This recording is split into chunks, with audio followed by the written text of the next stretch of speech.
villain from Dexter was Mandark? Mandark. Mandark. Yeah, and you remember he had that like really trippy looking lab? Like his lab was like a bunch of like it looked like it looked like the inside of a lava lamp. Oh yeah. Yeah, remember? Yeah. Yeah. I had a lava lamp once. I had I might have gotten it from you. It might have been your old lava lamp. But it was like a floor lamp, like a regular like, tall floor lamp, and then it had a lava lamp in the middle. No, I had like a regular one. I think you got that one for Christmas one time. I remember one night. I love lava lamps. They're I cool. know, it was cool as shit. I always like really wanted one when I was a kid, and when I got it, I just sat there and watched it. I was like, this is the coolest fucking thing in the world. I remember one night, I was just laying in bed just watching it, and all of a sudden it just made this like hissing and popping noise. And I was like, oh fuck, what is that about? And then all of a sudden, like a demon sprouted. The like heating element like detached from the bottom and floated up into the lava. You're like, And so like I was watching it and like this metal ring just appeared like forward facing at me. And it looked like like the eye of Sauron. It looked like a fucking eye with like a bright orange light behind it floated up into the liquid like pointing at me. And like then, a flaming eye. And then the light slowly faded away because the heating element wasn't attached anymore. And I was like, I don't like lava lamps anymore. All of a sudden, you're on a quest throwing a ring into a volcano. I didn't ask for this. Ain't it funny how you freak yourself out as a kid? Yeah. Especially if if there's like a like something in your room, like a chair or something like in the corner. Yeah, like, oh my god, that's a demon. Well, what else could that be? That has to be Satan himself is in my room. Did we ever talk about when you got that Dr. Evil cutout for Christmas? Oh yeah, I do remember that. Well, the reason I brought it up was because so when we were young, I used to always be the first one downstairs on Christmas morning. And it wasn't so I could pilfer everybody's gifts. I did take a Lego set from Aaron one time. I swear to God, my life, that's all I ever did. But this one year, you had gotten a Dr. Evil cardboard cutout, and for some reason, I think it was that Mom and Dad told us that if Santa Claus ever caught us like out of bed, that he would never come back. Yeah. And they'd be like, well, you ruined Christmas for yourself forever, and I'm gone forever. Yeah. So that was their way of keeping us like to stay in bed while they're putting gifts out. And so I was up early, like 3-4 o'clock in the morning. Yeah. And I was like, oh, I wonder if he might not even have come yet. I'm like, what if he's still down there? I was like, I'm sure he's already left. Yeah. So I got up and I went downstairs, and like it was still kind of dark in the living room, and I was coming through the foyer. And I peeked my head around the corner, and I saw like the silhouette of a person just standing there. It was like frozen. Just like looking at me, and I was like, fuck. I was like, I got caught by Santa Claus and ruined Christmas for everyone. And I seriously stood there and had like a stare down with your Dr. Evil cutout for probably about 10 minutes. I was just frozen. And then, like, once my eyes adjusted, I realized I was looking at fucking Dr. Evil. I was like, oh, it's nothing. Yeah, I think I would have been more concerned at that point. I remember we used to, like when we were coming home, because you had it set up in front of your bedroom window. Yeah, in front of the bedroom. So there was, like, this silhouette of a person in the house. And we'd be like, who the fuck's in the house? We're all in the car. It's sort of like the Home Alone deal, where he like sticks all the cardboard cutouts like in front of the windows and stuff. That movie makes me like cringe, like as far as like pain cringe. Oh yeah, because like a lot of those traps just look so painful. Yeah, like was the it one where he steps on the nail on that tar? Is that on the first stairs? one or is that the second one? That's the first one, I believe. That's the one where that's right. Because the second one is where they electrocute the fuck out of him. Yeah. I remember that part scared me as a kid because it showed his skeleton. Yeah. Yay. I like the I like the special effects they did for that because it's just so like there's just like one frame where it's like a skeleton and you can tell somebody's just like shaking it. It's just so out of place. Yeah, like years later, I went back and watched it. I was like, why was I afraid of this? That makes no sense. That looks so dumb. It's got like a wig just like sat on top of it. You know, the prop guy was like, I got something perfect for this. You know, some of the most like impressive special effects, it kind of still holds up to this day, is like when they do miniatures. Like if they make like miniature cities or whatever, and like for blowing them up and stuff, and you can tell that it's dated simply because they don't do that anymore. But like in Independence Day, you know, when the alien first blows up the White House, and then so like all the people that are like running down the street, those are like, you know, those. I mean, obviously they're not many people; they're real people. Yeah, that would be really impressive. They made little homunculus people just for this movie. But you know, they filmed them in such a way that they could like overlay them on the footage of that. Probably like on a green screen or something like that. Yeah, on that footage of that miniature city, and like it's kind of crazy when you think about it too, because like it probably took like a team of like artists like untold hours to make this miniature city and like detail the buildings and because you'd have to imagine that the details have to be very specific. Yeah, well, because the camera's going to be right up in that shit. Yeah, and everybody's I can just imagine they're like 80 hours into this thing and they're like, so what are we building this miniature city for? And it's like the director's like, I'm gonna blow it the fuck up. Like, well, was it I watched a thing the other day that was talking about the special effects for Jurassic Park. Yes. And how, like, with the T-Rex, how that was an animatronic T-Rex. It wasn't green screen. Yeah. And how, I guess they had, like, an issue with it with, like, the skin or something like it that they were using for it, where it started raining, and it got, like, real slick and swole up or something like that. And I can't remember exactly how it went, but I just remember thinking, it was, like, especially, too, like, if you go back and, like, watch that scene still holds up. Oh, that scene it looks real. It looks real. It's a fantastic scene. Yeah, they pulled out all the stops for them, and they spared no cost when they made that fucking T-Rex. Yeah. I mean, that thing, like... But, I mean, like, back then, like, when that T-Rex came on the screen, everybody's like, oh, my God. Yeah, Jesus fucking Christ. Did they find a real T-Rex? Yeah, that's a real T-Rex. Where did they find that thing? Yeah, it was like the first ever movie, like, somebody, like, there was, like, a train coming at the camera, and all the people in the theater got up and ran away. It was like, it was that real. Yeah, like, if you compare that, like, even to, like, the newer Jurassic World movies or whatever, it looks better than that. Yeah, and I'm sure a lot of it has to do with, like, lighting and... You know, I'm sure they did some stuff afterwards. But there's a lot of stuff that, like, CGI just can't hold a candle to practical effects. No. Well, I think, too, it's like we've talked about before, was it the Uncanny Valley? Yeah. Where it's like your brain knows. Your brain knows that something's up. Yeah. I mean, evolution, it's evolved over thousands of years of looking at human faces and knowing what human faces look like. Or probably not even faces that are human. Like, just looking at it, you would know. I think even your brain knows the difference between something that is animatronic. Yeah.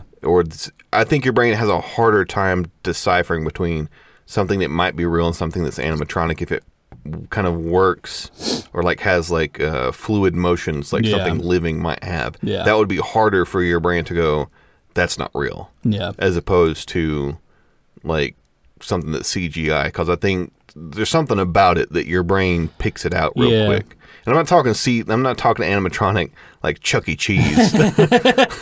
standing out there like moving like one position over and over.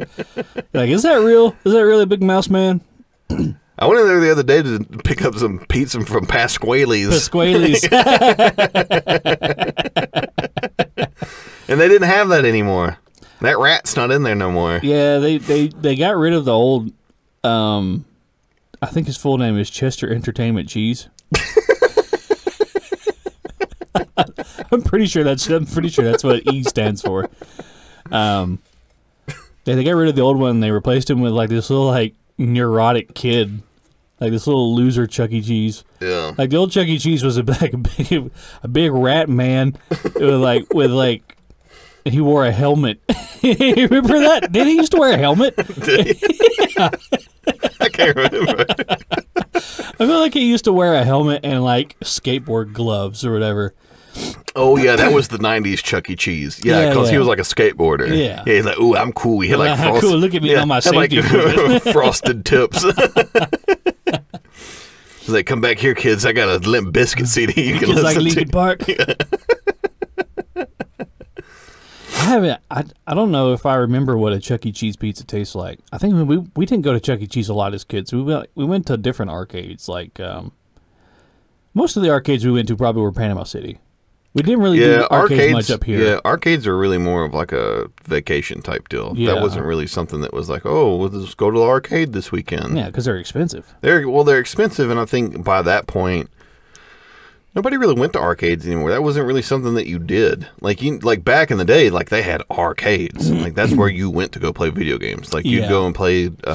That's where the video games were. Yes, you had to go to the video games. They weren't in your house. Yeah. It's kind of funny too when you look at like might be a good thing. Oh yeah, for some people.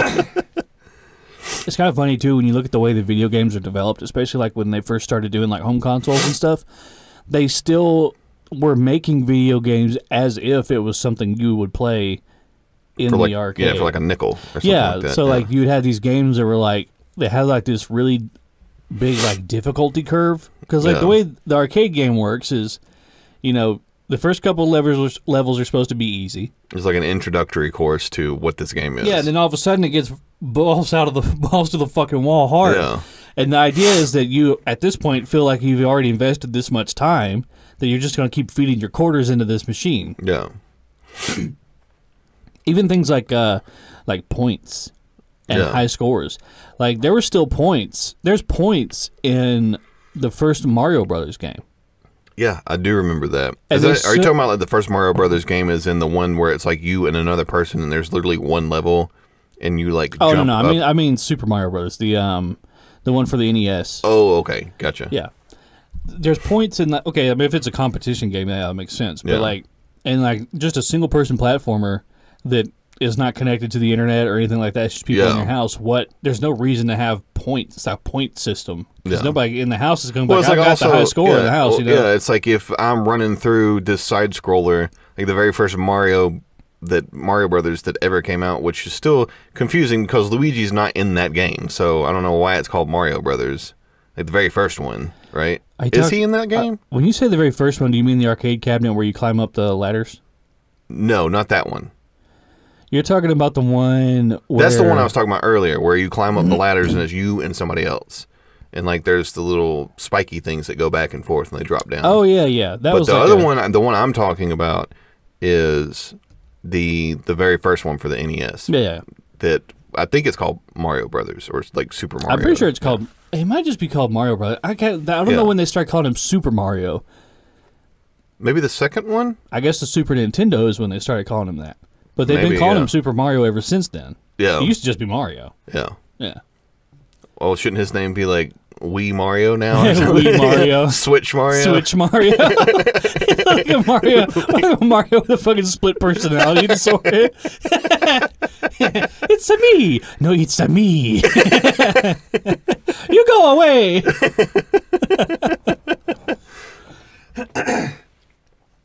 Yeah, old games like back then were really fucking hard. Like off the bat hard. Oh yeah. Like so many of those old games like have you tried to go back and play Sonic 2? Because that was the one that we always played as a kid growing up. Was Sonic on the 2. Genesis, yeah. Yeah, it's difficult. Yeah, well, most of those games for the Genesis were difficult. I remember Mom and Dad got us like a Jungle Book game that was incredibly hard. Yeah, that one was hard, yeah. Vector Man, do you remember Vector Man? Yeah, I do remember Vector Man. Vector Man was fucking hard. They were all hard. And I don't know if that was because it was like back then it was like, you know, okay, I just dropped $60 fucking in 1994 on this game. It better be worth it. Yeah. And I mean, we played the shit out of those games because there was a lot. When you look at the actual content, there's about 3-4 hours of content in that game, but it's so goddamn hard that you'll never see all of it like in a week, especially if you're a little kid playing it. I remember we had, I want to say it was a Back to the Future game.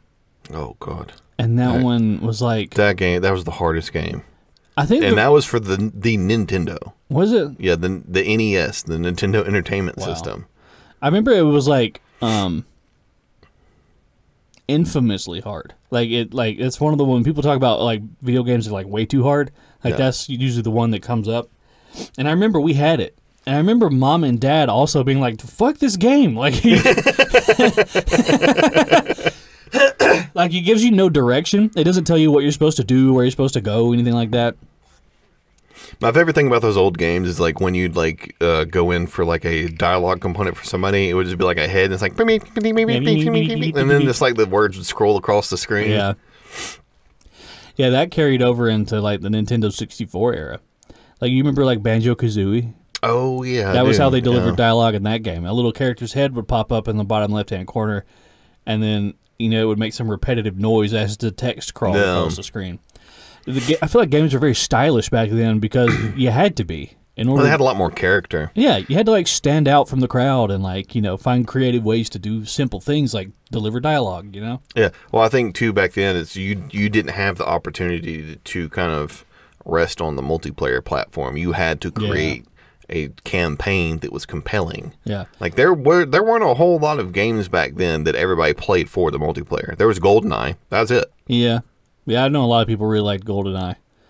I missed the boat on GoldenEye. My memory of a 007 game is Agent Under Fire. Was that the one that we had for the GameCube? We had that one for the N64, I'm pretty sure. Is that the one at the beginning where you have like see a silhouette of a woman taking a shower? Yeah. And if you like walk too close, it starts to cutscene. But if you stand back with the sniper rifle, you can zoom in and you can look at like this pixelated silhouette of a naked lady. And we were like, "Fuck yeah, dude!"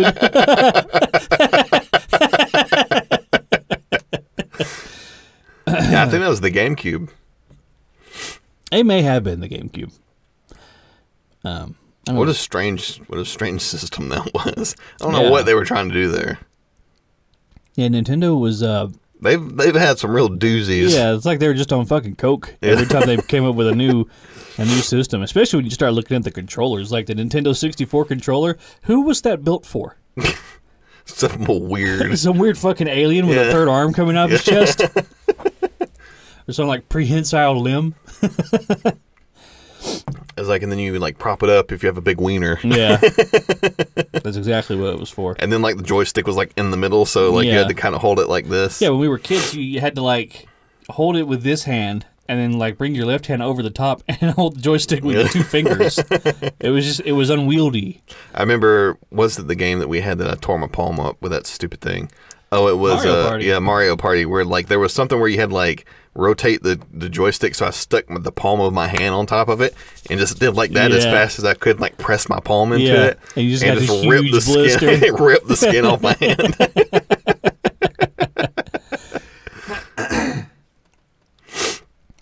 Yeah, there was another game that did that. I think it was Pokemon Stadium or something like that. You remember Pokemon Stadium? It had like you could like. Is that the one where you could like plug the Nintendo Game Boy cartridge into? I think it was a cord. That was for the GameCube. I think no, that was for the Nintendo 64, right? 64. Yeah, there was a cord that went between the 64 and your Game Boy, and you could like upload like your Pokemon from the game into Pokemon Stadium. Right? Yeah. But Pokemon Stadium also already had all of the Pokemon unlocked, so it was kind of like, what's the point of this? What's the point of that? But it also had one of those mini games. It had like a mini game section, and it had like a thing where you did like that or whatever. Those little games used to fuck you up. Oh yeah, like some type of weird like Japanese torture that they'd put you through. Yeah, we got them back with the Duke from Microsoft. Oh yeah, the original Xbox controller, like the OG controller that was like big, massive, the size of a fucking like calzone. It was this huge fucking thing. That's why it didn't sell well in Japan. Because of the controller. Because the controller was too fucking big for their time. I've never really liked the PlayStation controller either. To me, the PlayStation controller always felt cheap. Well, there's something about having the two joysticks like down here and like playing with it like that. You know what I mean? Yeah. There's something about that. They're like right next to one another. Yeah, they're like right next to one another. Like it feels like to me like it makes sense to have one up here and then one offset down here. Yeah. Right, as opposed to having them both down here. So I got to do like this the whole time. Yeah. It's been so long since I played with the PlayStation controller, but I remember that we had a PS2, and the PS2 had a lot of cool, creative, like very stylish games on it. Like that whole era of games was, I don't know if I want to say better, but it's very deeply nostalgic. Oh yeah, well I mean, also too, you had what was the one that like you could you could draw and create the characters, and then that was Graffiti Kingdom. Yeah, Graffiti Kingdom. As an unknown little gem. Yeah, that was an amazing game because we created like a big penis that shot sparks out of it, and it rolled around on the balls. We tried to make it bounce, but it wouldn't bounce. Yeah, that game was incredible when you started looking at like the agency that it gave the player. You like, could create like the story and like the storyline. Yeah. No, the storyline, you could create the storyline in RPG Maker. Oh, we had RPG Maker, you could like literally make a whole ass game. Yeah. But Graffiti Kingdom, you could like 3D model your own characters, and it would like you could like draw a leg and then set it to act like a leg, and it would walk like a leg. Yeah. So we were like, what's the dumbest thing we can come up with? Of course, it was a big, giant, disembodied dick. And it even had, like, black hairs coming off of it. You remember that? And I remember that, like, the shaft in the head was, like, this rigid body. But, like, the balls, we set it to work as a wheel. So, like, the scrotum rolled. The dick just pointed straight out. I remember because we were like trying to find, we were trying to see if it would like, they were like, well, is there any attacks that like white stuff like comes out or whatever? And they were like, nah, fuck, there's nothing like that. And but then, there was a lightning attack. There was a yellow lightning attack. I was like, okay, so it pisses some people away. The funniest thing about it was like the game would make the rig like kind of like tense up a little bit before it shot the lightning out. It was so funny. Anybody that came over to the house, that was like one of the first things I showed them. I was like, look at this game. You can make a penis. Oh, God. Well, let's bring in the podcast. You want to do it or me do it? You go ahead. Hello and welcome to the Thicc Bois podcast. This is episode 23. My name is Gary. I'm joined here by my brother Wesley. Good morning, everybody. Well, it might not be morning where you are, but it's morning here. It's definitely morning where we are. It's very early. We have kind of an announcement to make. The stickers that we promised for 1,000 downloads are finally happening. Hey, look at that. Yeah, if you follow us on Facebook, you saw the reveal of the design. But we should have the actual stickers themselves here in the next week. I think the 30th is when we're supposed to have them. So yeah, if you're interested, just shoot us a message on the Facebook page, or send an email to the account with your address. That way we can get them to you. Yeah, and if you need to find the email, we always usually post it in the show notes. Yeah, so you can always get to it from there. I'm pretty sure it's thickboypodcast@gmail.com. Yeah, that was a typo on my part. There's no S in boys, so it's just Thicc Boy. Oh well, that's a little added layer of security. Yeah, there you go. Tries to hack us. Well, now they know. But they'd have to listen to the show, right? So we just got the download. Yeah. So did we really lose? Not really. But yeah, like I said, we're only going to do a limited run of these things, so we're going to limit 2 per person until I guess everybody gets one, and then if we have some left over, we'll see about getting those out. But yeah, I'm excited to get those. Yeah, it's almost kind of like having merch. Yeah, it is. In a way. It's kind of cool. Yeah, I'm excited to see them. I was really surprised at how expensive printing stickers would be. Yeah. I know. I honestly thought, I was like, how much would it cost for me to save up to buy something to print stickers on? Yeah. The option that we went with was, of course, the cheapest option because we're giving these things away for free. Yeah. But I have good feelings about the quality of the work that we chose. But yeah, my God, I mean, we're like, it'd be one thing if we were selling them. But it's like I don't think our fan base is big enough for us to warrant selling. Not at all. Selling anything. Not at all. No. Yeah, we're just trying to get the QR code out there. Yeah. Yeah, post it in Yeah, but we thought it would be a neat way to get the QR code out there. So, like, if you stick it, like, on your laptop or something like that, or somewhere that somebody else can see it, that way they can scan the QR code and sends them to our... Yeah, if you scan the QR code, it takes you to our Buzzsprout account, which I'm pretty sure has all the episodes available there, but it also links to all the other different platforms where we're at. And there's like 50. I mean, there's a bunch of places. Yeah. Of course, all the big ones like Apple Podcasts, Spotify, YouTube, blah blah blah. Yeah, there's also like Deezer and Stitcher. Yeah, Stitcher and all the other ones. Yeah, some ones I've never heard of. But we need to talk about the Super Cringe Thursday post that we missed on the last episode because we got too busy talking about food. Oh yeah, it was the family singing in the ice cream store. Do you remember our discussion? I can't. Was it you that sent that to me, or did I send that to you? You sent that to me. That's right. Yeah, because I found it. Yeah. And I had like a physical reaction to it. Like recoiled away from it. There's just something about... It's the whole damn family. I don't think it's that they're singing in public. I don't think that's what it is. I think what it is that they went through the trouble. Yeah. Of like choreographing it, of coming up with a harmonization. Yeah. Like they put a lot of time into this. It's so just in a way it's kind of like scratching your asshole and sniffing your finger, but doing it in public. Yeah. You know what I mean? It's like, look at us. Give us attention. Yeah. It's like farting into a bag and then smelling it. And taking it to the ice cream store and holding it up to the minimum wage employee. Take a whiff of that. Look how fucking great I am.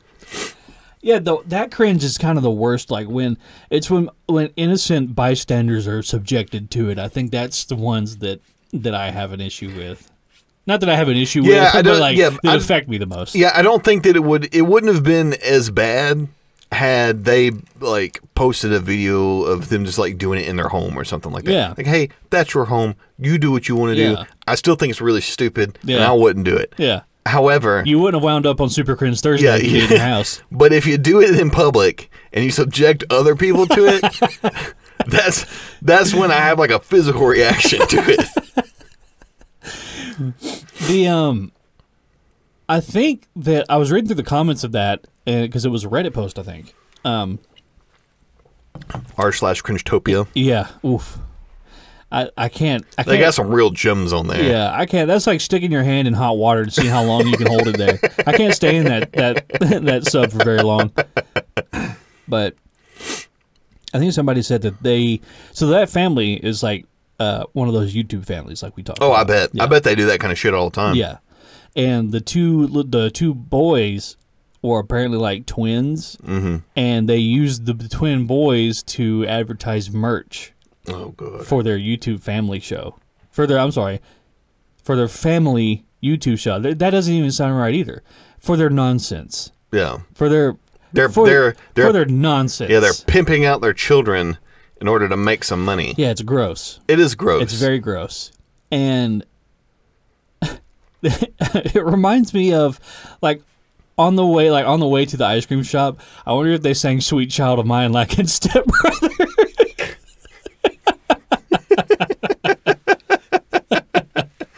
You're flat. You're so flat. The special thing about that movie is like there's no let up. It's just constant like punching, all the time. It's assaulting. Yeah, it's assaulting. It's just joke after joke after joke after joke, and like by the time you get to the end of the movie, like you're wore out. Yeah, you're tired. You're tired. I like where they're doing their Prestige Worldwide presentation. He's like, we put liquid paper on a bee. It died.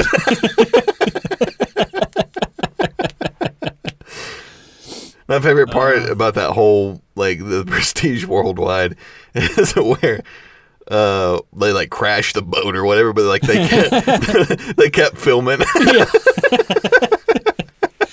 Every time I call my producer court. I have a little bit of first-hand cringe.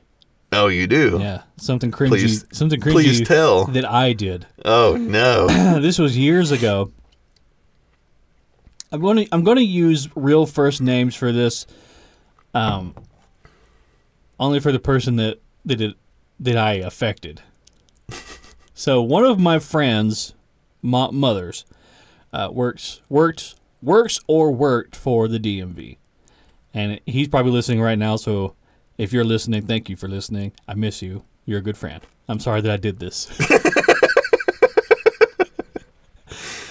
He's like, oh my God, did he fuck my mom?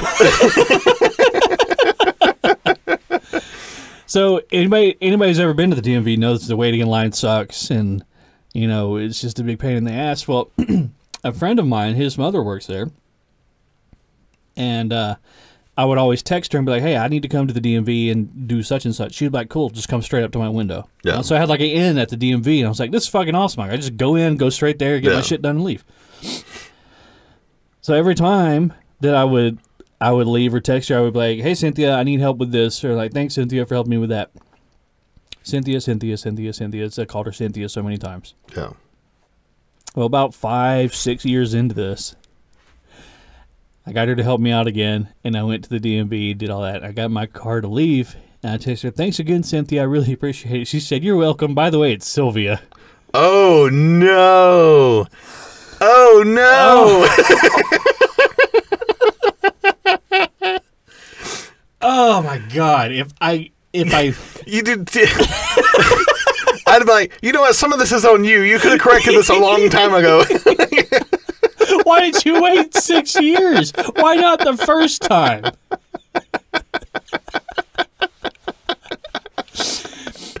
I got reminded of this the other day because I was going through my my contact list on my phone, and I was just deleting out old contacts, whatever, and I came across her name, and her first name was capitalized, Sylvia. And I was like, why is that capitalized? Oh, I'm trying to think of like a cringe. I'm sure there's tons of it that I've done in my childhood, but I have blocked them from my memory. That's one of those ones that you always remember. Yeah, that one sneak up on you at night. That one sticks with you. Yeah. Oh, that was the cringiest. I think that was the cringiest thing I've ever done. I don't know if this is cringe or just me being a dumbass. Is that I remember the first time that me and Allison went to Sam's Club. Like, we went in and we got like our little Sam's Club card or whatever. Yeah. And so we're shopping around, and then we go to check out, and like we check out, and the lady like sticks her hand out like this. Yeah. And so I'm just like, and I panic, and I don't know what it is that she wants because she's not saying what it is that she wants. Yeah. And so did you shake her hand? So,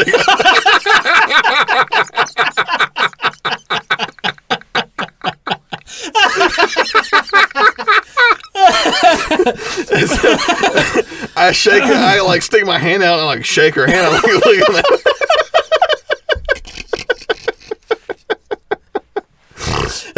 And she like slaps my hand away, and she goes, "Your card, honey. Give me your card."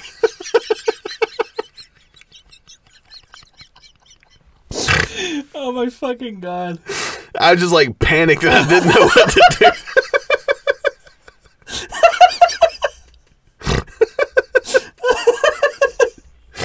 Oh God! Oh my God, that's so funny.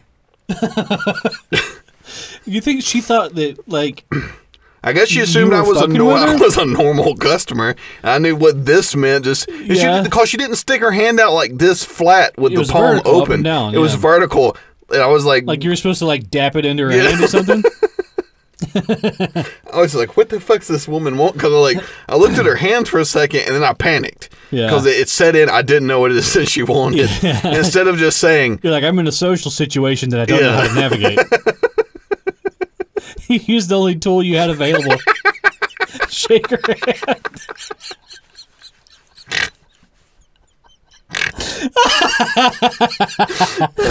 What did Allison say? Did she see you do it? Yeah, I'm sure it was cringe for her. Because she was standing right next to me. I'm sure she was like, oh my God.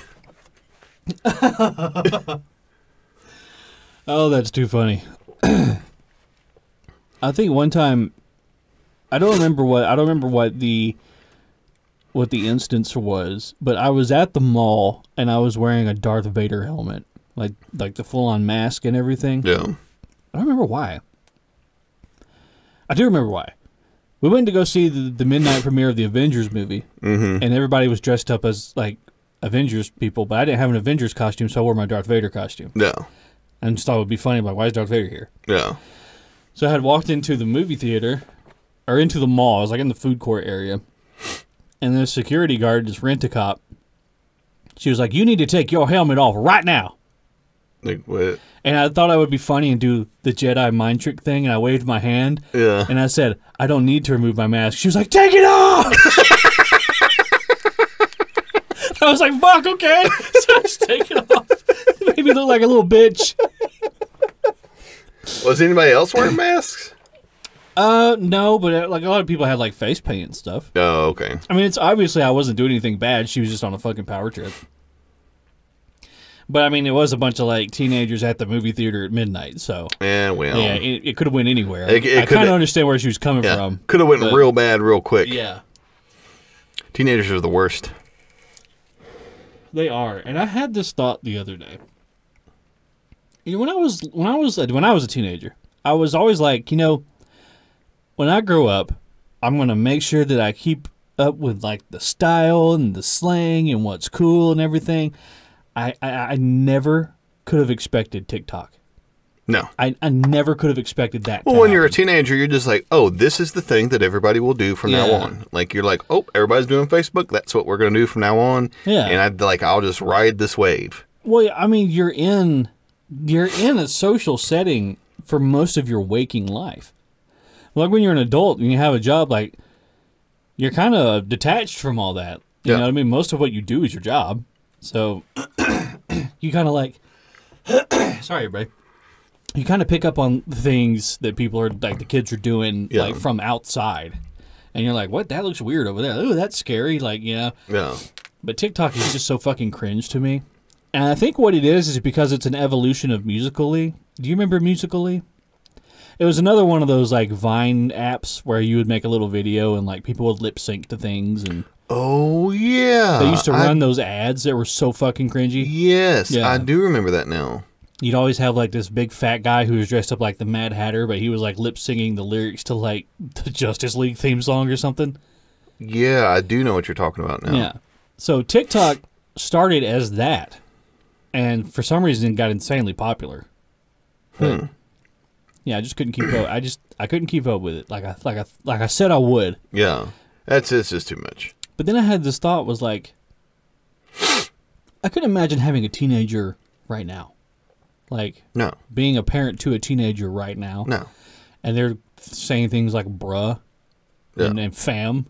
And, like, shut up. Yeah, they got that stupid, like, mushroom tip haircut that they all have. Yeah. And it's like, I can't take you seriously. You seem so stupid to me. Yeah. It's like, wear frosted tips like a normal person. Yeah, your Jinko jeans. Yeah, your Jinko jeans. And a puka shell necklace. Yeah.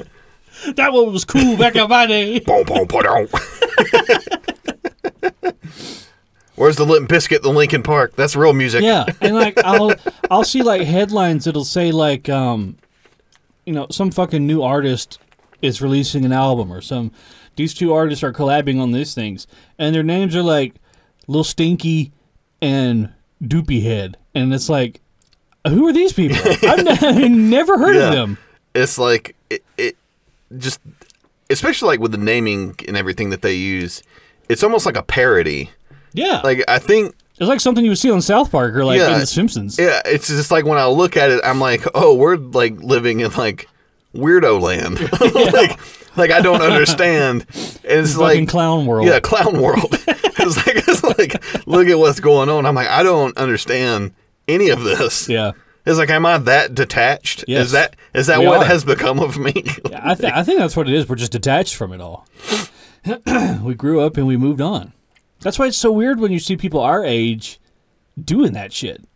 I've and I have to apologize because I really don't get on social media like that anymore. Yeah. I don't see it anymore. Like for the past month, like really when I changed over, because I used to use my work phone for the old work that I worked for. Like I used that as my personal phone because they essentially let me do it. Yeah. So like I had like an iPhone, so I could do everything I wanted to on my iPhone. Yeah. Now you got a fucking Android. So you're fucking up our group chat. Yeah, sorry about that. But no, and I was like, I really don't want to pay like $1,000 for just a phone so I can have a personal plan. So then I went to Walmart and it's got like a $50 track phone. Yeah. And I was like texting calls and I can read books on Kindle. And like that's about all I can do. You need, yeah. And then so like during that time, I just didn't use Facebook. Yeah. Didn't use it. As like, and I Was feel it like liberating? I feel like my mental health just shot through the roof. And I was like, never again. Yeah. It's like I see the app because I got a new phone now, but I used my old Sky Miles to do it with. Yeah. Because I was like, I'm still not going to pay for a phone. Yeah. But I had all these Sky Miles sitting there I'm never going to use now. All right, yeah. So, but yeah, it's like, it's like other than to get on maybe once or twice a week to maybe post something on for the podcast. For the podcast. Yeah. I don't get on there. And when I do, it's like most of the time I do it in Facebook Suite. I'll go in and like set up a post and like schedule the time and everything like that and then send it off. Like really the only thing that I'll do is like I'll scroll through like Reddit, and I'm not even really scrolling through the thread either because I don't give a fuck what those people are saying. Like it's like most of the time I'm looking for cringe stuff for the podcast. Yeah. That's really the only reason why I'm on there. But really the only thing that I use anymore is YouTube, and that's mostly to like look up videos and like how to fix a lawnmower, or like how to like do this or how to do that. YouTube is probably what I do most on my phone. But yeah, you should give it a try just for like a month. I probably will do that because, they're cracking down really hard on Facebook as far as like the things that I like to do on Facebook.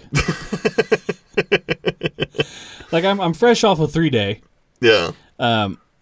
Because I told somebody who was being a dickhead in the comments, I said, if I climbed to the top of your ego and jumped down to your IQ, I would starve to death before I hit the bottom. And it got reported for bullying and harassment, and they muted me for 3 days. It was like that. There wasn't even a slur in there. Yeah. There very easily could have been. Yeah, but there wasn't. I retained from doing that. It's just... And I saw this thing the other day that said Facebook will temporarily allow for calls to violence against Russians. And it was like, okay. What? So it's like I understand that yes, Russia is a big belligerent in the East right now and everything, but it's like, okay, either all of it's okay or none of it's okay. Yeah. When you start saying when you say it's okay, you can do that against this group. Yeah, you can do it against this group. That's fine. It's not going to end there. No. Yeah. So Facebook is well, it's also just a very pompous thing to think. It's like, oh no, we can stop it at any point. Mm-hmm. Like we're much better than that. Yeah. Like it's only just going to be this group. Like you sure about that? You're positive about that because you're going against all of human nature and anything that's ever happened before. Yeah. It's like you don't think you're going to travel down that same road. It's like guess what? You probably are. You probably are. Yeah, there's really no redeeming quality to Facebook anymore. No. As far as it's like, what was keeping me on there before was I had all these like pictures and videos and stuff that I didn't have anywhere else. So I was kind of using it as like an album. Yeah. But then I lost that account and I made a new one and I don't have those shit anyway. It's just like, well, what the fuck am I really doing here? Yeah. So I probably will get rid of it. Plus, I'm tired of the ads. The targeted ads. They're everywhere. Well, because when I first started my new Facebook account, they didn't have any information on me. They didn't know what I liked. They didn't know, compared to my old account, which I had for like 14 years. Yeah, knew exactly. Yeah. I knew exactly what the fuck I was all about. Well, this one, it had no idea, so it was advertising just as fucking, it's just a shot in the dark. Like, one of the pages it advertised to me was Clown Girls Honk Honk Club. And it had like 50,000 members, so I mean, some people are into that, but not me. People are weird, man. It's like and you know your internet activity is tracked across, you know, all your apps and your internet browsing and everything. You're not going to get away from that. No. It's like even like if you download a new app and you open it up and it'll say such and such app wants to track your activity across. And most of the time it won't let you use the app unless you agree to those terms. Yeah, unless you agree to it. But then some of them will say accept or ask app not to. And it's like, okay, why is it worded that way? Yeah. Why is it worded ask the app not to? Yeah. Like the app's going to say, no, I'm going to do it anyway. Yeah. But thank you for asking. Yeah. Yeah. Well, it's almost as if they coded it where it's just like a hard, like, you could probably just loop it through with an if statement. Like, if this switch is selected as yes, right, loop it through, mark it no anyway. Yeah. Doesn't matter. Like, bunch of bastards. And it's like well, I mean, that's how they make money. Well, yeah, but it's still annoying. Yeah. Well, a lot of people, it's like everybody was like, well, I don't understand how Facebook makes money. Like, well, they're making money off advertisements. Off of advertisements. So they're selling your data. Yeah. It's like, and that's really, as far as what is most precious now, it's your data. Your personal data. Your personal data. The things that you like, the places that you go, the people that you know, your political beliefs, all of that shit is valuable to people who are trying to sell you shit. Yeah. And it was like here recently, I was looking up the farmer's dog. I don't know if you saw my post about that yesterday on Facebook. Mm-mm. So the farmer's dog is another one of those like subscription box things, but it's for dog food, and they make dog food out of like human grade I thought food. it was like Schrodinger's cat. No. They'll ship you a subscription every week or so, whatever it happens to be, for dog food that's made with like real like shit you'd buy at the grocery store, like, you know, carrots and peas and or real meat and stuff like that. Yeah. And I was like, you know what? I love my dogs. How much would it cost to feed them this way? So I typed in all their information. I typed in that Lex is a 110-pound double doodle, and it didn't believe me. Yeah. It was like, that's not right. Yeah. I'm like, okay, well, he is. Yeah, I'll send you a picture. Yeah, he's that big. But just take a guess how much it would cost to feed Lex and Lola with that service for 1 month. $500. $600. I don't spend that much a month to feed me and my wife. So now, because I looked at that on the internet, all my ads on your Facebook, targeted ads. all my targeted ads are for that fucking service. And so now whenever I get a chance, I go into the ads for like in the comments where people are thinking about using it, and I'll just say, this costs $600 to feed 2 dogs. It's just like trying to run as many people away from it as I could. Well, and the crappy thing about it is that most of the time, in order for you to get that quote for that price or whatever, yeah, like you have to enter in your information. So now they have your information, and now they're gonna bombard you with like, oh, well, we're running a 1 month promotional, so you can get half off of like blah blah blah. Yeah, you know what I mean? Mm-hmm. So then it turns into, and then you're like, oh fuck, I forgot, and then they start shipping you, and then all of a sudden you've wasted $600. You get subscription scummed. Yeah, that's what this was. I mean, this was like 60. You said get 60% off on your first shipment, which, you know, that's still like almost $300, $200 something. Yeah, it's a lot of fucking money. That's a lot of money. Yeah, and I think right now we probably spend close to like $80 or $90 to feed our dogs each month. So like, I'm not looking to multiply that by 6. No, you know. I'm gonna tell you because we have like just a mutt. Yeah, and she's just like a whatever dog. Like but going from Buddy, who was a 230-pound Saint Bernard. Yeah, he was like as pedigree as it gets. Yeah, yeah. Like we had the papers on him and everything. So it cost us $60 a bag. A bag of food, because we were getting the Nutro large breed, and we had to get like the large 30-pound bag. It was $60. Wow. And he ate 2 of them in a month. he would go through one bag every 2 weeks. Good God Almighty! So we were spending $120 just on dog food. Just on that dog was just food. on his food. Just on his food. And he had to take supplements and stuff. And we too, also gave him supplements for his joints. Yeah. And so we're also spending about an extra $120 a month just on his supplements. But Buddy lived a very long time. He was 12 years old when he passed. For St. Bernard, that's insane. That's insanity. That's like a person living to be 180. And it had nothing to do with his joints. His heart failed. Yeah. And really I think what caused it too was that year that like the dog flu was going around. Yeah. My mother-in-law's dog came over and she was sick. And then it made Buddy sick. You think he just never recovered And then from it? he like ran this crazy fever. It was like 107. Fuck. Yeah, and then we ended up calling the vet to come to the house. Yeah. And the vet came over. Before this. Uh-oh. So we like got online. We're like, we don't know what to do. Yeah. Because we can't get this to come, like we were putting ice packs on his stomach and like everything. And we're like trying to diagnose like what this might be. Yeah. And we're like, well, when's the last time we went to the bathroom? Like, we were just throwing shit against the wall to see if one would stick. You're right, yeah. And they were like, oh, well, it might be that he's constipated. He's got, like, a blockage that happens sometimes in, like, large breeds or whatever. And it causes a fever? Yeah, well, I guess it can cause him to get, like, septic or whatever. Oh, yeah. So we were like, fuck. Okay, so they're like, we'll feed him a whole can of, like, just pumpkin. Yeah. Like you would use for like a pumpkin pumpkin's pie. good for dog stomachs. Yeah, so we fed him a whole can of pumpkin or whatever, and like give it about an hour or so, see if he goes to the bathroom. Well, he was like in bad shape, like he was uncomfortable, and like you could tell like he was running a fever. He did not feel good. Yeah. He was panting. Oh yeah. And then so we're like, okay. I was like, all right, here's what we're gonna do. Oh. I said, I'm gonna go get an enema.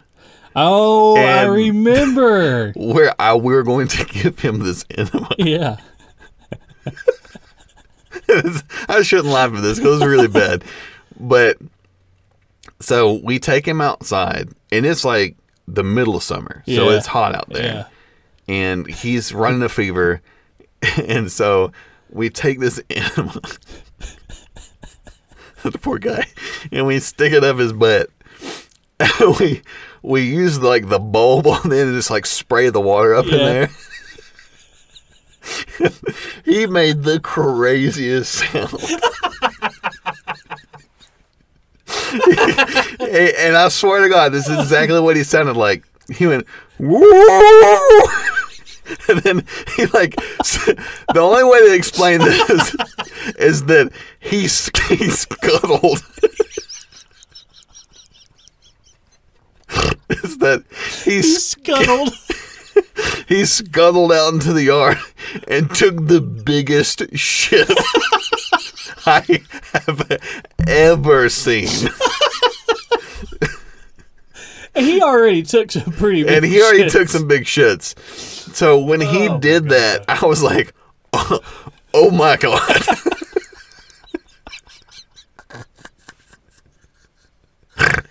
Oh, but I mean, he got sick like that. He was bad sick, and then the doctor came over, and he ended up like we used the same like enema thing or whatever, but he took like a bowl of like really cold water, and like was using it to like get it up in there, trying to bring his internal temp down. Yeah, and so he was able to do that, and then like they gave him like a shot for like some antibiotics, and within about a day, like it got done.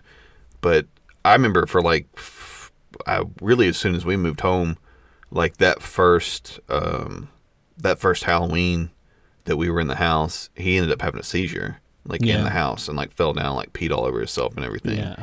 And I think at that point he was 8 years old, which is usually right around that time. Yeah, right around that time. So I think at that point we kind of knew. Yeah. And then he just had health problems after that. Like he ended up, I was gone for work one time, and he ended up like he got up during the middle of the night, and my wife Allison said that she heard him like hit the ground, and then he was like limping around and everything, and I think that somehow or another he broke his leg, or his front leg, which for larger dogs like that's he's done. Yeah.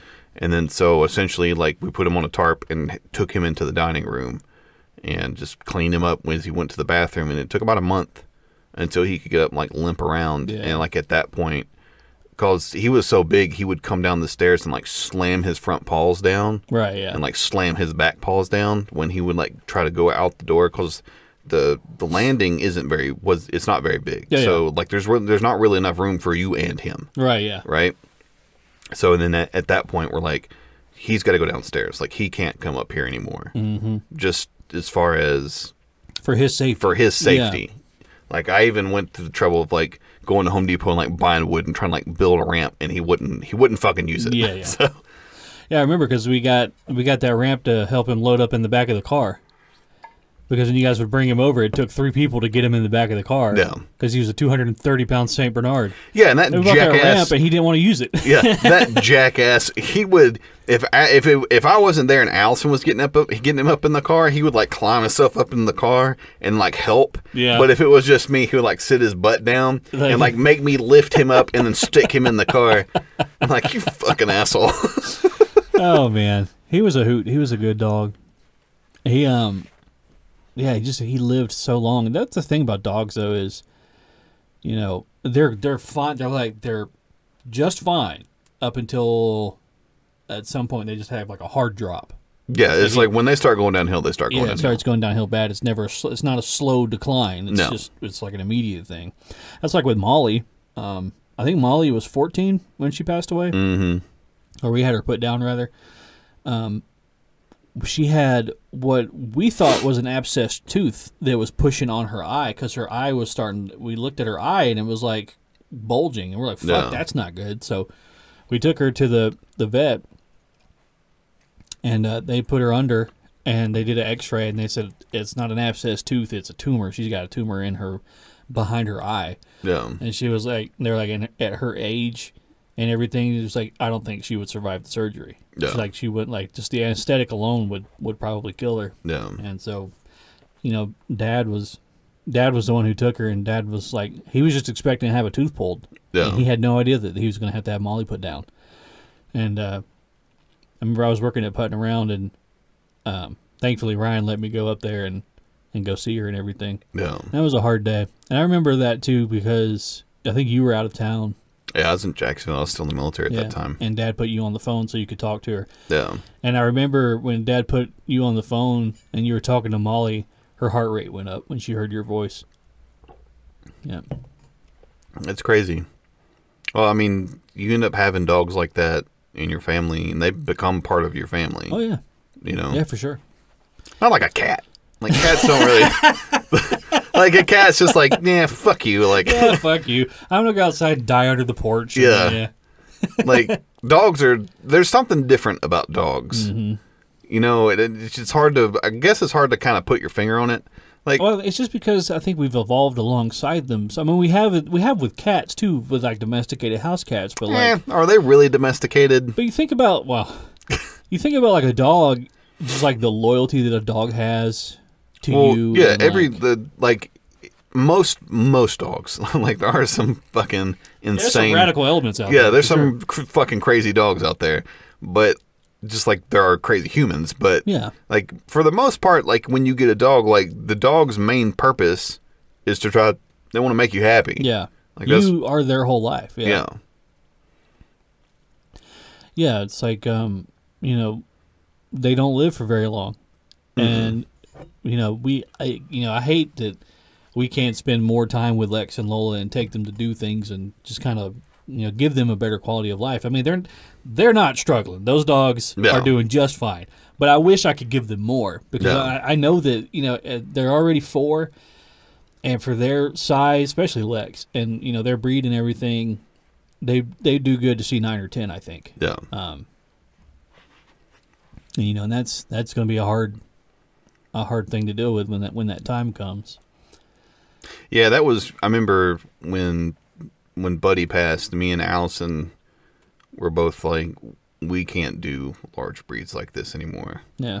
Just that at the end, it was just too hard. As far as like the actual burden of it?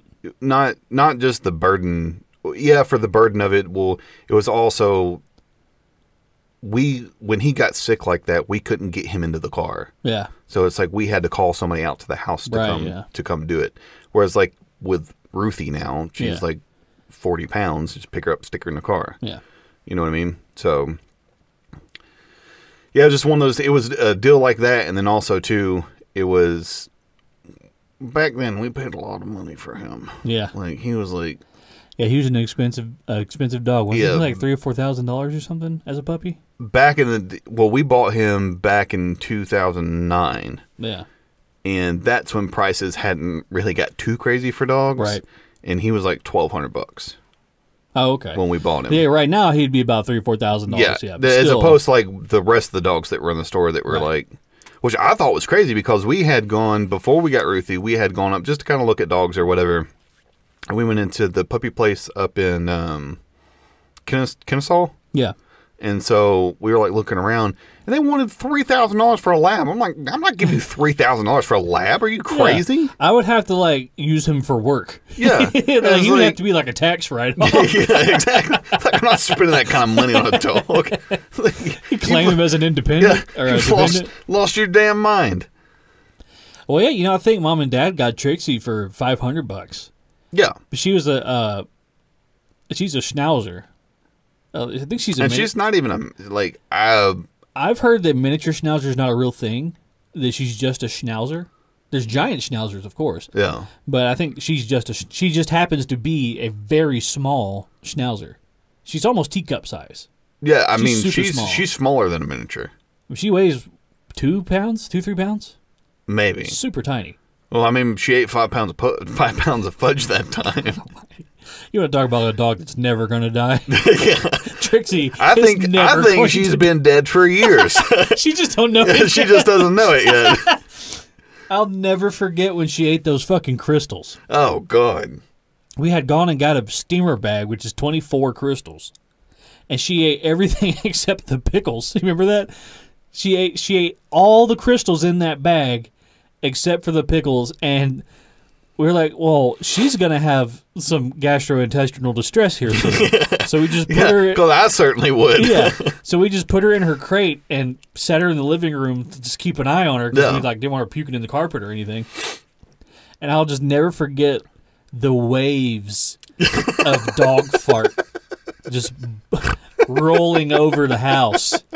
Because we'd go and we'd smell it, we'd be like, fuck, she just shit in her crate. We'd go look. Nothing. She was just farting, and it was just... God, it was so she's bad. The size of a baked potato, but the fucking smell coming from that dog... So bad. It was just... Oh, my God, it was awful. Awful. Yeah, and then she ate a whole tray of Christmas fudge. Like 70, 80 pieces. And never had any issue. I just remember, I remember, saying, because I think I was going in the military at that time too. I think that was the year that I was on deployment. And they said, the mom and dad were just like, well, it's like it's Christmas, there's nobody's open. So it's like stuck her in a crate, like, you're going to have to work it out. Good luck to you.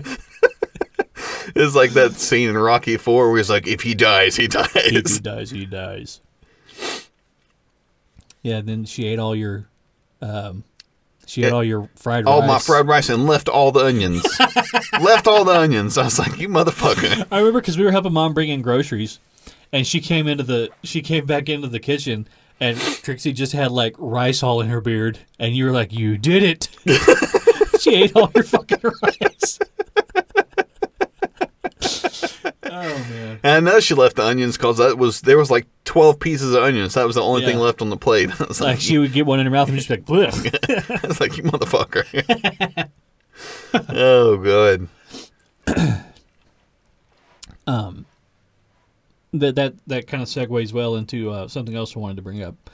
One of our listeners, Jason Rock, shout out to Jason, messaged the podcast and said we should talk about millennials and business ideas.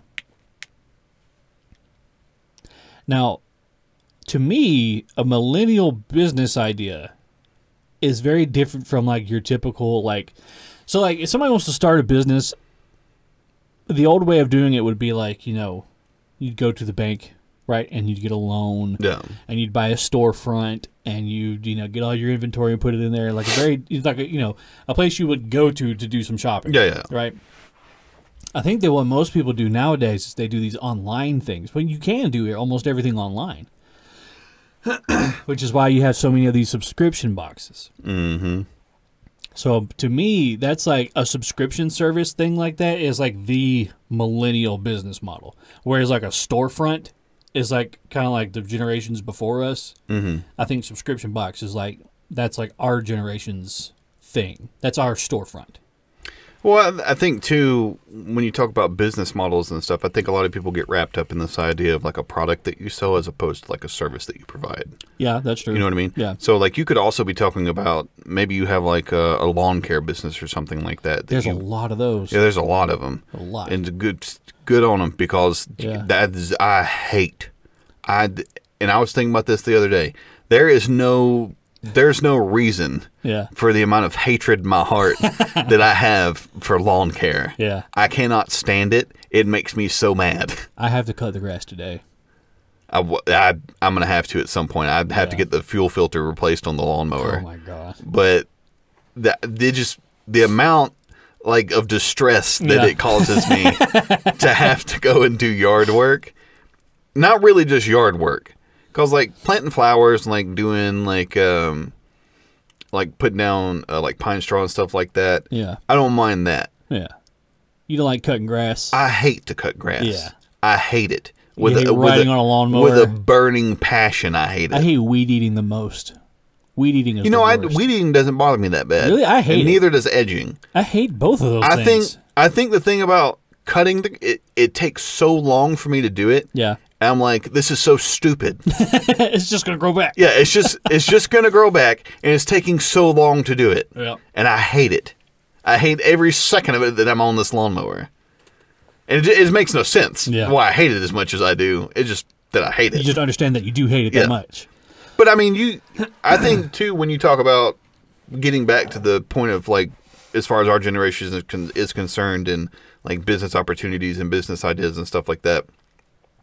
I think a lot of people are looking at when they go, well, it's like, well, what kind of program can I write, or what kind of like product can I sell, or something like that. Yeah. And it's like maybe it's a service that you can provide. Maybe it's not necessarily a product that you can provide. Yeah. Like if you have, it's not going to make you extremely rich if you provide like a service or something like that. Yeah.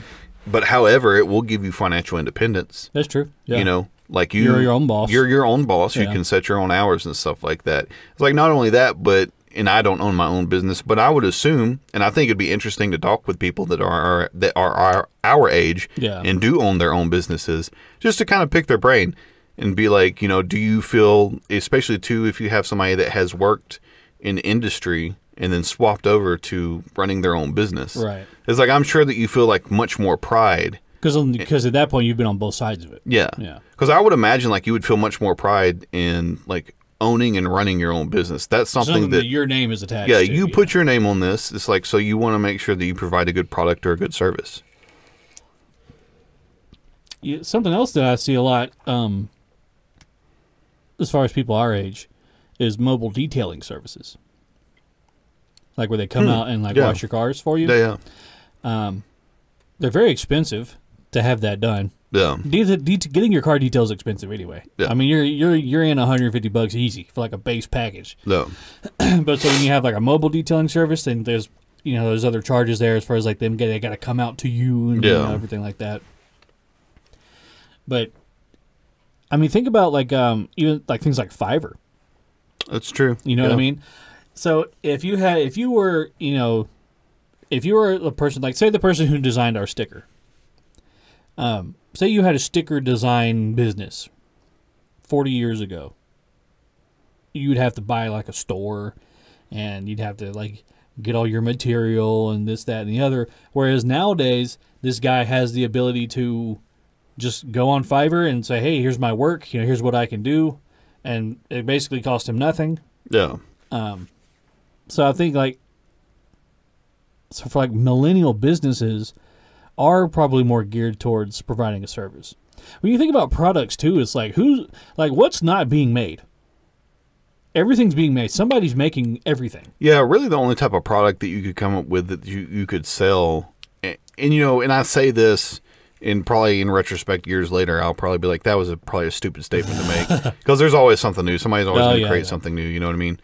But I think most of what is, as far as new products and service, or new products that are going to be created, is all going to be stuff that's probably artificial intelligence based.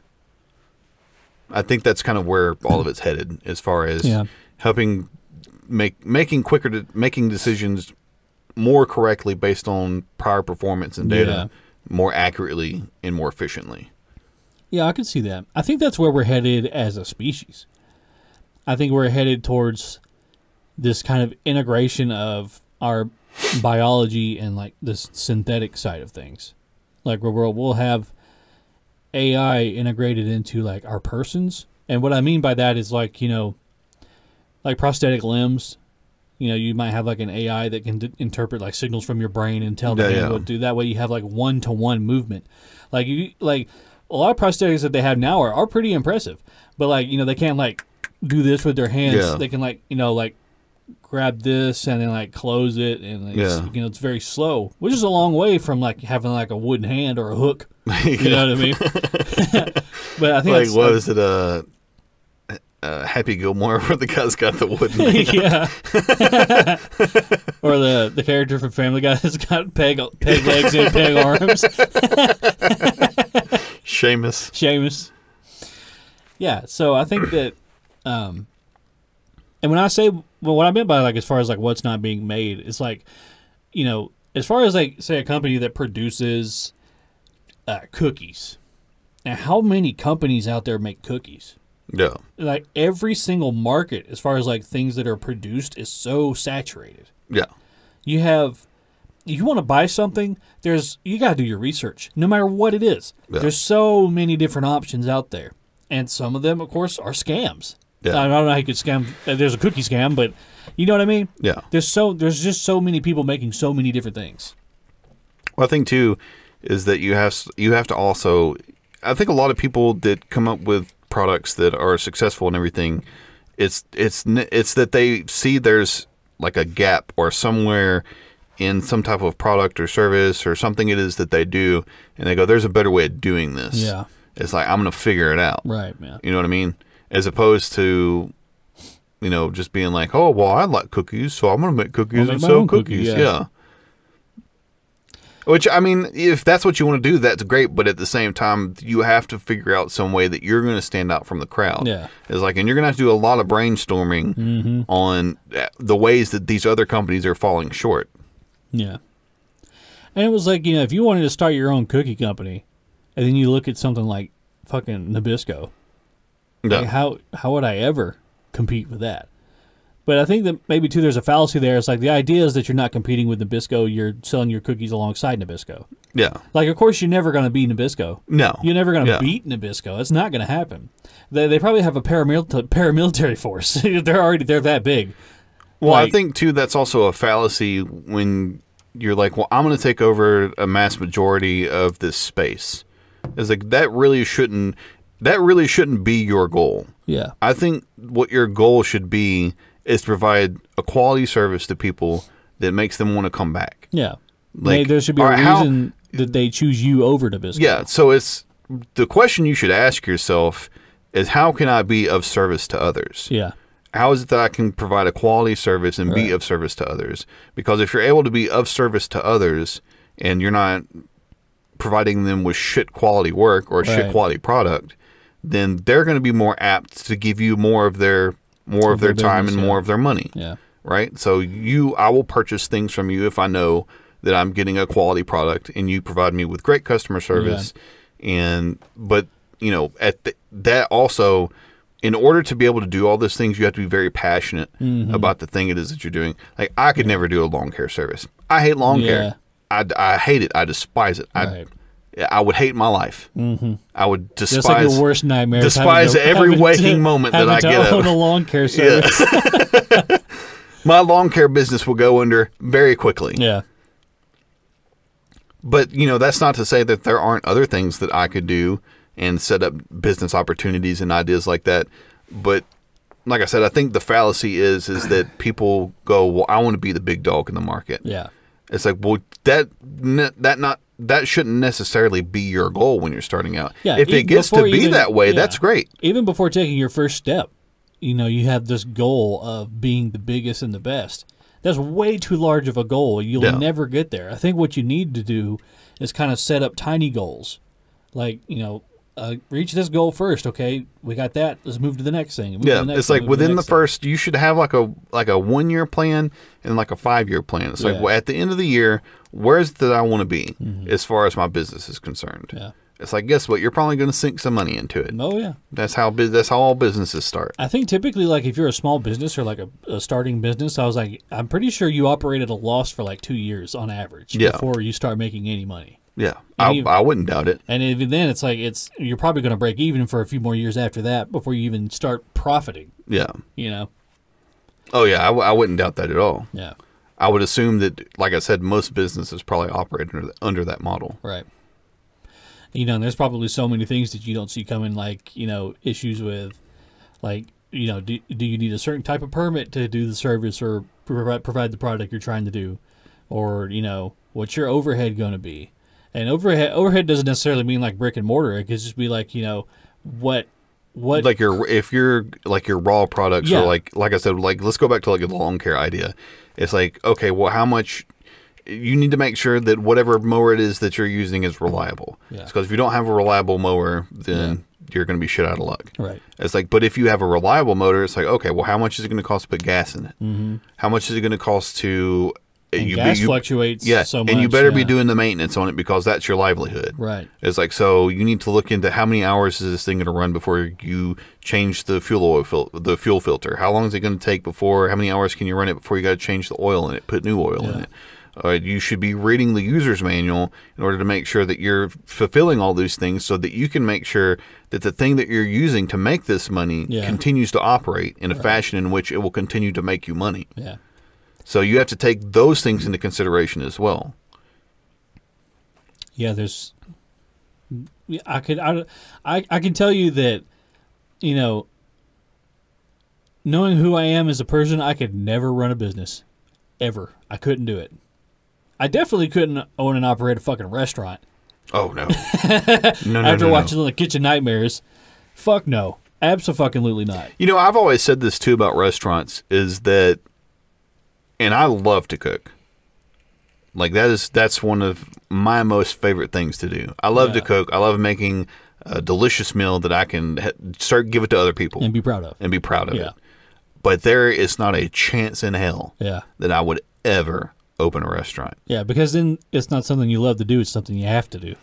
Not only that, but because financially it makes no sense to open a restaurant. If you were going to open a restaurant, the best way to do it would be get a food truck. Yeah. That'd be the best way to do it. You have like 5 menu items, and that's all you sell.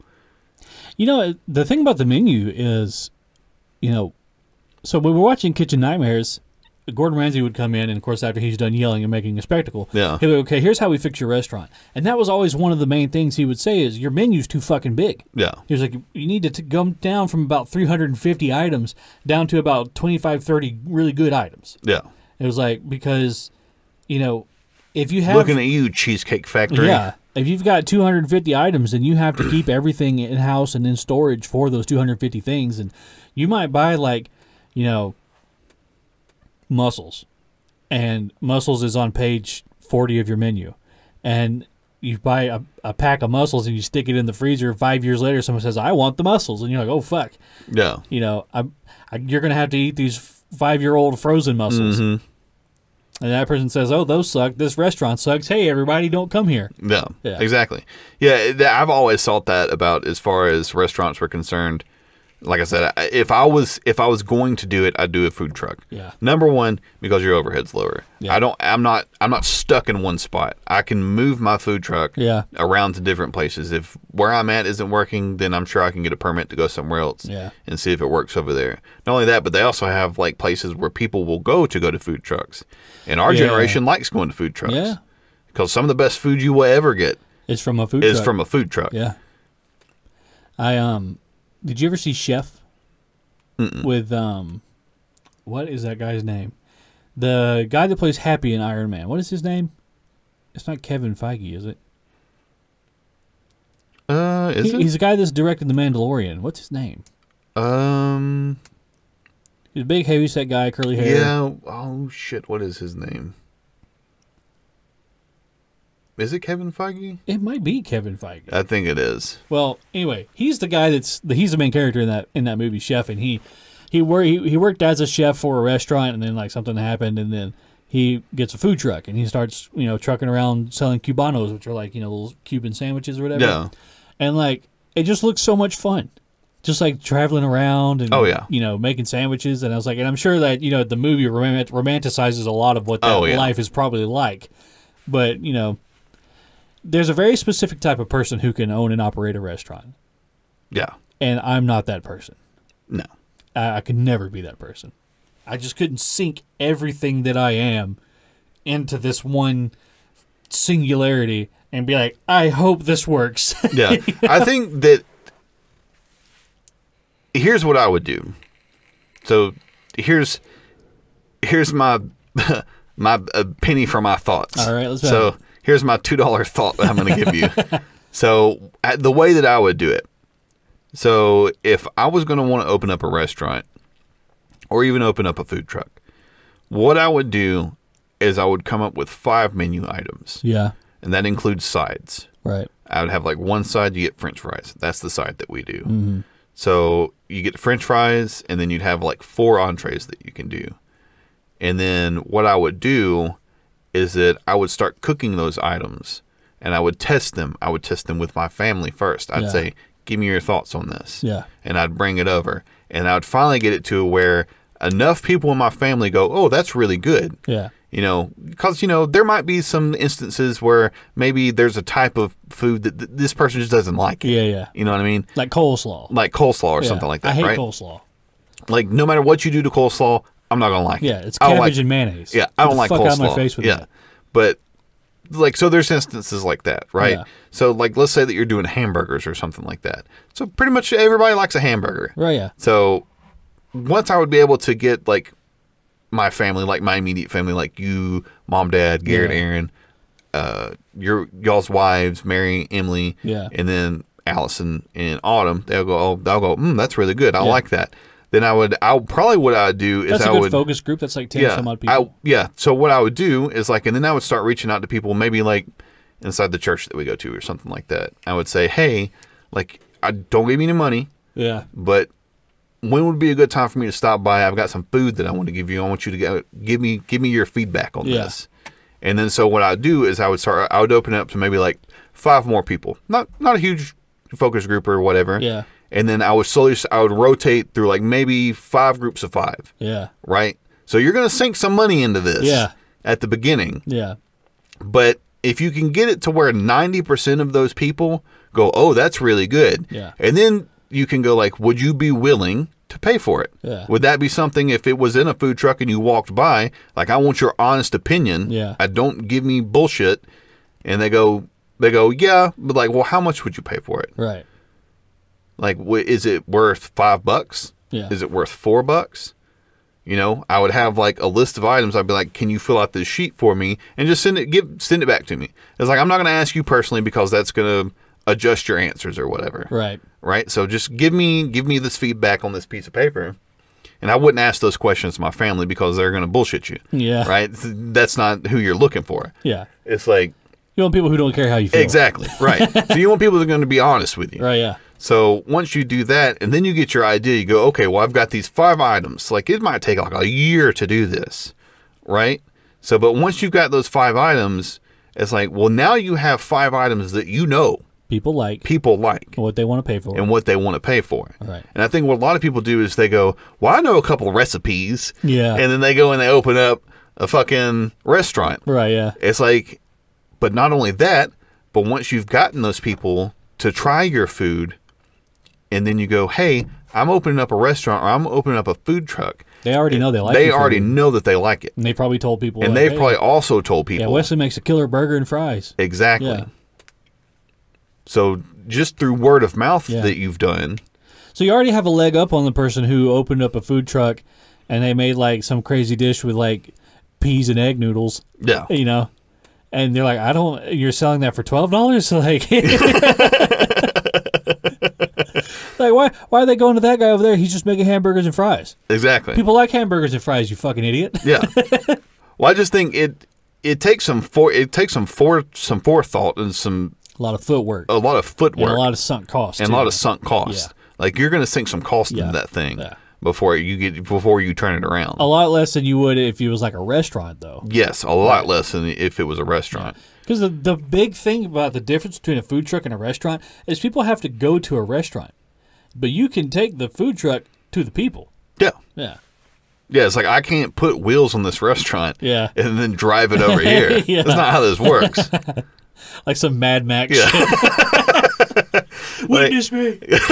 Like what was that crazy movie where they had like all the different cities were like these large like vehicles. What was that? I remember seeing the trailer for that, but I don't know if I ever watched that. I watched it on like a plane one time. Yeah. I fell asleep halfway through, so I don't remember what happened. So ridiculous. Yeah. So ludicrous. Like London is Falling or something like that. London Has Fallen is a movie with Gerard Butler where he's like a Secret Service guy. Is that the one where he like protects the president or whatever? Yeah. Oh, I don't know. As a matter of fact, I watched that like 3 days ago. Oh, you did? Yeah, it was on Netflix, and it's so stupid. It's just an over-top action movie.